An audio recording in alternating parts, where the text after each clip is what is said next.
Walmart'ta bugünlərim izdihamlı indirim vardı. Bildiyiniz kimi neçə vaxt artıq paylaşım eləmişdik ki, Walmart'ın bugünlərim açılışı olacaq Xırdalan filialını və ona görə həmişə deyirəm ki, videoları izləyərkən bəyənib kanala abunə olmağı unutmayın. Bəziləri ki, biz abunə ol deyəndə burada fikrimiz ancaq abunə artırmaqdır. Xeyr, gördüyünüz kimi bizi izləyib gələn izləyicilər də sağ olsunlar, var olsun və gəlib endirimlərdən faydalanmağa gəliblər. Bu möhtəşəm kampaniya 6 mart tarixindən 10 mart tarixinə dək, yəni endirim bütün bölmələrdə var. Ərzaqda, qeyri-ərzaq bölməsində, yüz təmizləyici vasitələrdə, dur yağlarda, bax toyuğun üstünü görürsünüz qırğındır. Çünki toyuğun qiyməti 1 manat 99 qəpikdir. Bax Belarus toyuğu var, hansı ki bir hər kəs alır. Qiyməti 1 manat 99 qəpiyə düşübdür. Bananın qiyməti 2 manat 49 qəpikdir.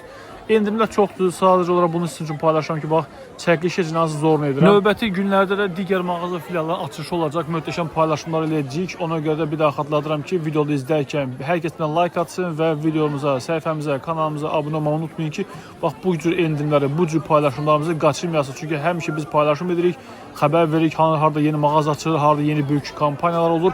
Ancaq səhifəmizdə maraqlan bilərsiniz.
Aleyküm abi bana